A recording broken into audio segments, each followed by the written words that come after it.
नमस्ते दोस्तों, आपको ये मंत्र 108 बार ज़रूर सुनना है। इसका भी कोई कारण है, हम आपको बताने वाले हैं। माला में 108 मोतियों का महत्व है। माला में 108 मोतियों का संबंध नक्षत्रों के चरणों से बनता है।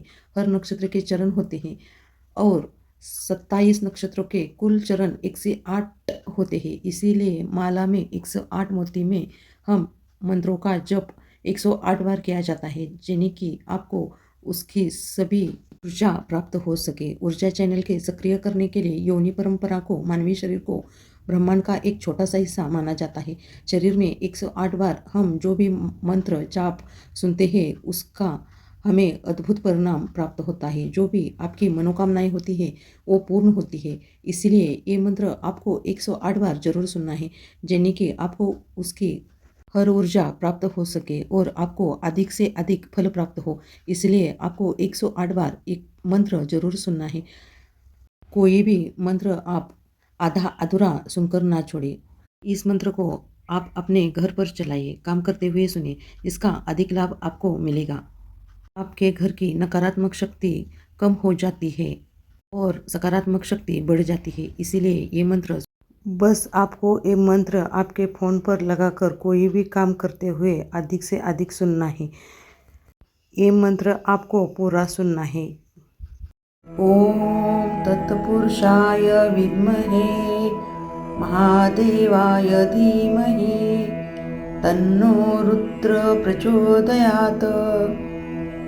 ओम तत्पुरुषाय विद्महे महादेवाय धीमहि तन्नो रुद्र प्रचोदयात्। ओम तत्पुरुषाय विद्महे महादेवाय धीमहि तन्नो रुद्र प्रचोदयात्।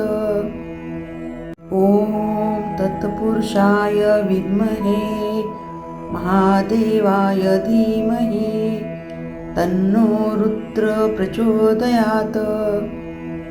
ओम तत्पुरुषाय विद्महे महादेवाय धीमहि तन्नो रुद्र प्रचोदयात्। ओम तत्पुरुषाय विद्महे महादेवाय धीमहि तन्नो रुद्र प्रचोदयात्। ओम तत्पुरुषाय विद्महे महादेवाय धीमहि तन्नो रुद्र प्रचोदयात्। ओम तत्पुरुषाय विद्महे महादेवाय धीमहि तन्नो रुद्र प्रचोदयात्।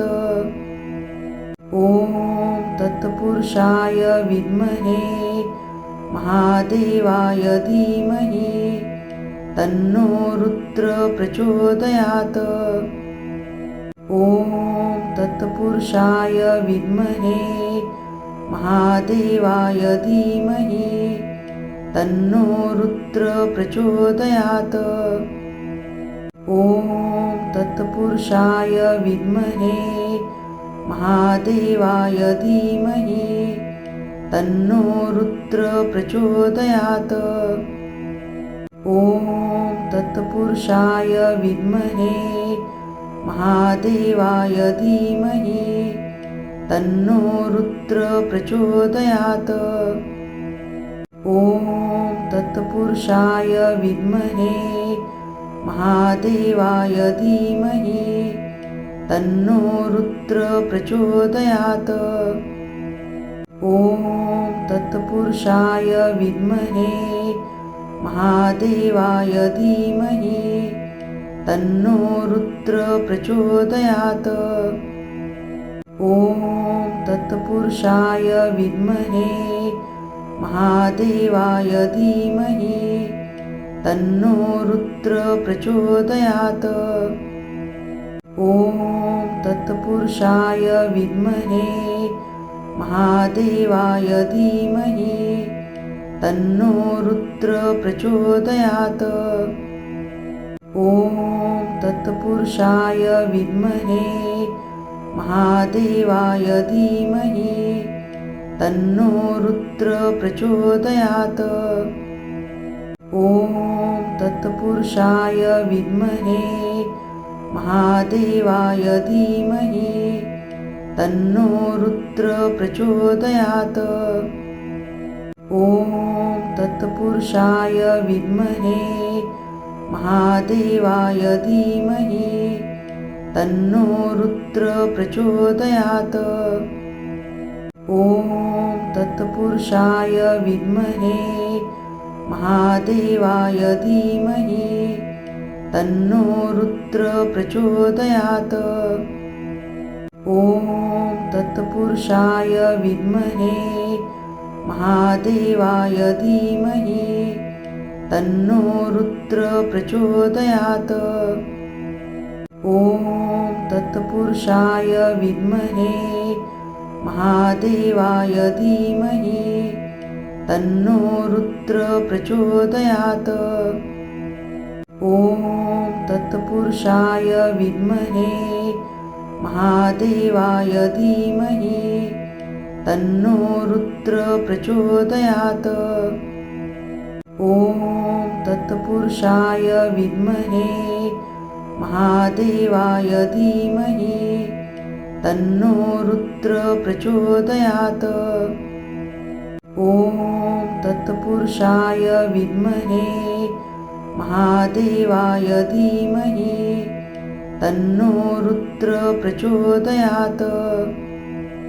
ॐ तत्पुरुषाय विद्महे महादेवाय धीमहि तन्नो रुद्र प्रचोदयात्। ॐ तत्पुरुषाय विद्महे महादेवाय धीमहि तन्नो रुद्र प्रचोदयात्। ॐ तत्पुरुषाय विद्महे महादेवाय धीमहि तन्नो रुद्र प्रचोदयात्। ॐ तत्पुरुषाय विद्महे महादेवाय धीमहि तन्नो रुद्र प्रचोदयात्। ॐ तत्पुरुषाय विद्महे महादेवाय धीमहि तन्नो रुद्र प्रचोदयात्। ॐ तत्पुरुषाय विद्महे महादेवाय धीमहि तन्नो रुद्र प्रचोदयात्। ॐ तत्पुरुषाय विद्महे महादेवाय धीमहि तन्नो रुद्र प्रचोदयात्। ॐ तत्पुरुषाय विद्महे महादेवाय धीमहि तन्नो रुद्र प्रचोदयात्। ॐ तत्पुरुषाय विद्महे महादेवाय धीमहि तन्नो रुद्र प्रचोदयात्। ॐ तत्पुरुषाय विद्महे महादेवाय धीमहि तन्नो रुद्र प्रचोदयात्। ॐ तत्पुरुषाय विद्महे महादेवाय धीमहि तन्नो रुद्र प्रचोदयात्। ॐ तत्पुरुषाय विद्महे महादेवाय धीमहि तन्नो रुद्र प्रचोदयात्। ॐ तत्पुरुषाय विद्महे महादेवाय धीमहि तन्नो रुद्र प्रचोदयात्। ॐ तत्पुरुषाय विद्महे महादेवाय धीमहि तन्नो रुद्र प्रचोदयात्। ॐ तत्पुरुषाय विद्महे महादेवाय धीमहि तन्नो रुद्र प्रचोदयात्। ॐ तत्पुरुषाय विद्महे महादेवाय धीमहि तन्नो रुद्र प्रचोदयात्। ॐ तत्पुरुषाय विद्महे महादेवाय धीमहि तन्नो रुद्र प्रचोदयात्। ॐ तत्पुरुषाय विद्महे महादेवाय धीमहि तन्नो रुद्र प्रचोदयात्। ॐ तत्पुरुषाय विद्महे महादेवाय धीमहि तन्नो रुद्र प्रचोदयात्। ॐ तत्पुरुषाय विद्महे महादेवाय धीमहि तन्नो रुद्र प्रचोदयात्। ॐ तत्पुरुषाय विद्महे महादेवाय धीमहि तन्नो रुद्र प्रचोदयात्। ॐ तत्पुरुषाय विद्महे महादेवाय धीमहि तन्नो रुद्र प्रचोदयात्। ॐ तत्पुरुषाय विद्महे महादेवाय धीमहि तन्नो रुद्र प्रचोदयात्। ॐ तत्पुरुषाय विद्महे महादेवाय धीमहि तन्नो रुद्र प्रचोदयात्। ॐ तत्पुरुषाय विद्महे महादेवाय धीमहि तन्नो रुद्र प्रचोदयात्। ॐ तत्पुरुषाय विद्महे महादेवाय धीमहि तन्नो रुद्र प्रचोदयात्। ॐ तत्पुरुषाय विद्महे महादेवाय धीमहि तन्नो रुद्र प्रचोदयात्। ॐ तत्पुरुषाय विद्महे महादेवाय धीमहि तन्नो रुद्र प्रचोदयात्। ॐ तत्पुरुषाय विद्महे महादेवाय धीमहि तन्नो रुद्र प्रचोदयात्। ॐ तत्पुरुषाय विद्महे महादेवाय धीमहि तन्नो रुद्र प्रचोदयात्। ॐ तत्पुरुषाय विद्महे महादेवाय धीमहि तन्नो रुद्र प्रचोदयात्। ॐ तत्पुरुषाय विद्महे महादेवाय धीमहि तन्नो रुद्र प्रचोदयात्। ॐ तत्पुरुषाय विद्महे महादेवाय धीमहि तन्नो रुद्र प्रचोदयात्। ॐ तत्पुरुषाय विद्महे महादेवाय धीमहि तन्नो रुद्र प्रचोदयात्।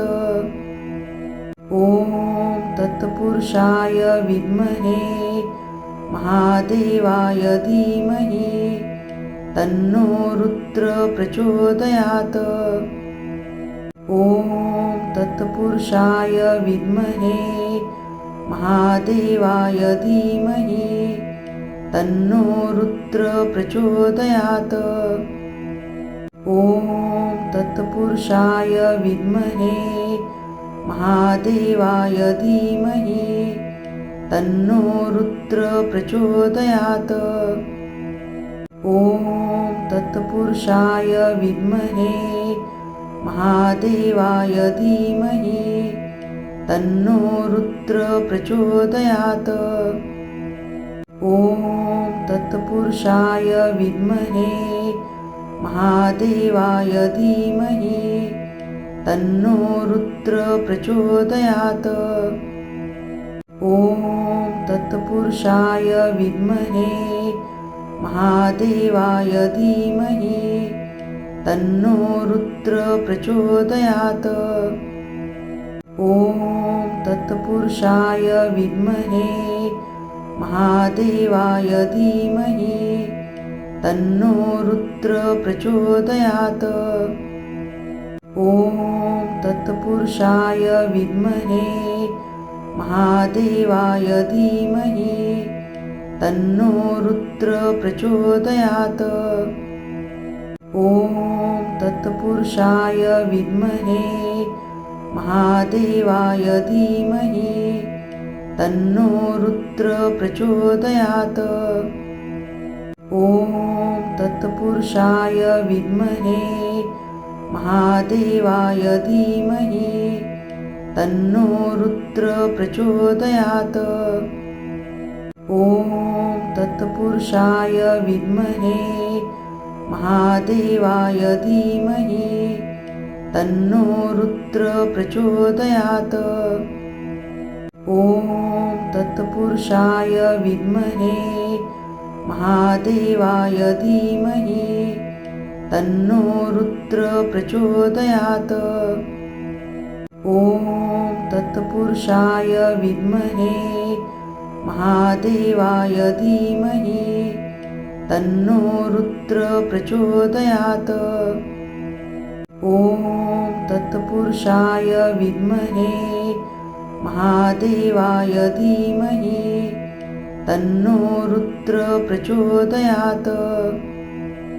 ॐ तत्पुरुषाय विद्महे महादेवाय धीमहि तन्नो रुद्र प्रचोदयात्।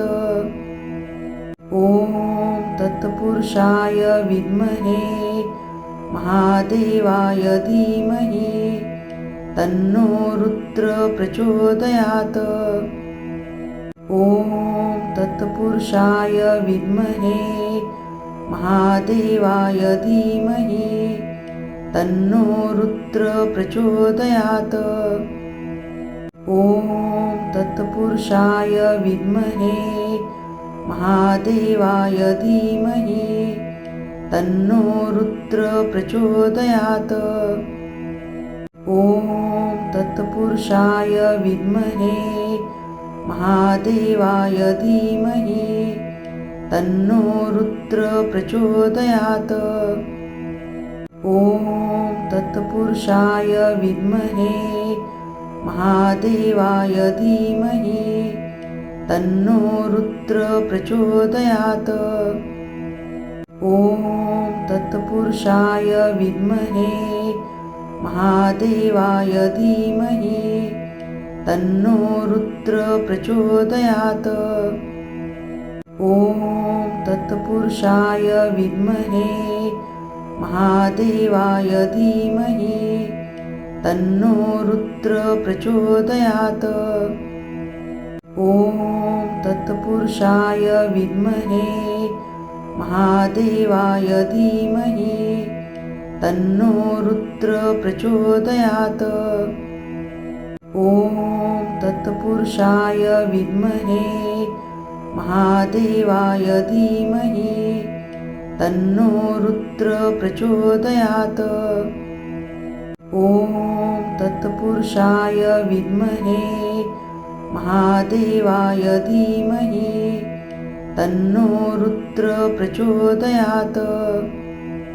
ॐ तत्पुरुषाय विद्महे महादेवाय धीमहि तन्नो रुद्र प्रचोदयात्। ॐ तत्पुरुषाय विद्महे महादेवाय धीमहि तन्नो रुद्र प्रचोदयात्।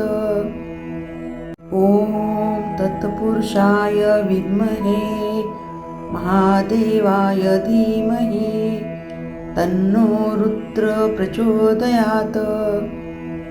ॐ तत्पुरुषाय विद्महे महादेवाय धीमहि तन्नो रुद्र प्रचोदयात्।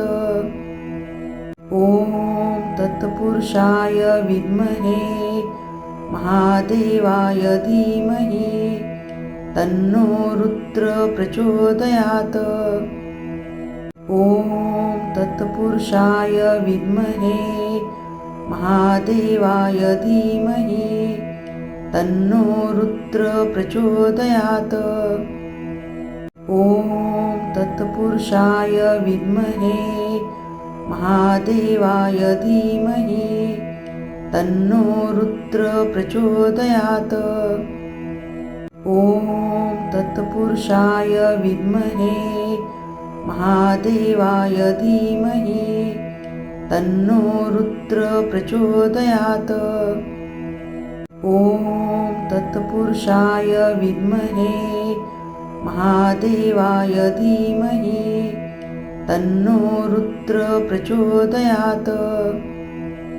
ॐ तत्पुरुषाय विद्महे महादेवाय धीमहि तन्नो रुद्र प्रचोदयात्। ॐ तत्पुरुषाय विद्महे महादेवाय धीमहि तन्नो रुद्र प्रचोदयात्। ॐ तत्पुरुषाय विद्महे महादेवाय धीमहि तन्नो रुद्र प्रचोदयात्। ॐ तत्पुरुषाय विद्महे महादेवाय धीमहि तन्नो रुद्र प्रचोदयात्। ॐ तत्पुरुषाय विद्महे महादेवाय धीमहि तन्नो रुद्र प्रचोदयात्। ॐ तत्पुरुषाय विद्महे महादेवाय धीमहि तन्नो रुद्र प्रचोदयात्। ॐ तत्पुरुषाय विद्महे महादेवाय धीमहि तन्नो रुद्र प्रचोदयात्। ॐ तत्पुरुषाय विद्महे महादेवाय धीमहि तन्नो रुद्र प्रचोदयात्। ॐ तत्पुरुषाय विद्महे महादेवाय धीमहि तन्नो रुद्र प्रचोदयात्। ॐ तत्पुरुषाय विद्महे महादेवाय धीमहि तन्नो रुद्र प्रचोदयात्। ॐ तत्पुरुषाय विद्महे महादेवाय धीमहि तन्नो रुद्र प्रचोदयात्। ॐ तत्पुरुषाय विद्महे महादेवाय धीमहि तन्नो रुद्र प्रचोदयात्। ॐ तत्पुरुषाय विद्महे महादेवाय धीमहि तन्नो रुद्र प्रचोदयात्। ॐ तत्पुरुषाय विद्महे महादेवाय धीमहि तन्नो रुद्र प्रचोदयात्। ॐ तत्पुरुषाय विद्महे महादेवाय धीमहि तन्नो रुद्र प्रचोदयात्। ॐ तत्पुरुषाय विद्महे महादेवाय धीमहि तन्नो रुद्र प्रचोदयात्। ॐ तत्पुरुषाय विद्महे महादेवाय धीमहि तन्नो रुद्र प्रचोदयात्। ॐ तत्पुरुषाय विद्महे महादेवाय धीमहि तन्नो रुद्र प्रचोदयात्। ॐ तत्पुरुषाय विद्महे महादेवाय धीमहि तन्नो रुद्र प्रचोदयात्। ॐ तत्पुरुषाय विद्महे महादेवाय धीमहि तन्नो रुद्र प्रचोदयात्। ॐ तत्पुरुषाय विद्महे महादेवाय धीमहि तन्नो रुद्र प्रचोदयात्। ॐ तत्पुरुषाय विद्महे महादेवाय धीमहि तन्नो रुद्र प्रचोदयात्। ॐ तत्पुरुषाय विद्महे महादेवाय धीमहि तन्नो रुद्र प्रचोदयात्। ॐ तत्पुरुषाय विद्महे महादेवाय धीमहि तन्नो रुद्र प्रचोदयात्। ॐ तत्पुरुषाय विद्महे महादेवाय धीमहि तन्नो रुद्र प्रचोदयात्। ॐ तत्पुरुषाय विद्महे महादेवाय धीमहि तन्नो रुद्र प्रचोदयात्। ॐ तत्पुरुषाय विद्महे महादेवाय धीमहि तन्नो रुद्र प्रचोदयात्। ॐ तत्पुरुषाय विद्महे महादेवाय धीमहि तन्नो रुद्र प्रचोदयात्। ॐ तत्पुरुषाय विद्महे महादेवाय धीमहि तन्नो रुद्र प्रचोदयात्। ॐ तत्पुरुषाय विद्महे महादेवाय धीमहि तन्नो रुद्र प्रचोदयात्। ॐ तत्पुरुषाय विद्महे महादेवाय धीमहि तन्नो रुद्र प्रचोदयात्। ॐ तत्पुरुषाय विद्महे महादेवाय धीमहि तन्नो रुद्र प्रचोदयात्। ॐ तत्पुरुषाय विद्महे महादेवाय धीमहि तन्नो रुद्र प्रचोदयात्। ॐ तत्पुरुषाय विद्महे महादेवाय धीमहि तन्नो रुद्र प्रचोदयात्। ॐ तत्पुरुषाय विद्महे महादेवाय धीमहि तन्नो रुद्र प्रचोदयात्। ॐ तत्पुरुषाय विद्महे महादेवाय धीमहि तन्नो रुद्र प्रचोदयात्। ॐ तत्पुरुषाय विद्महे महादेवाय धीमहि तन्नो रुद्र प्रचोदयात्।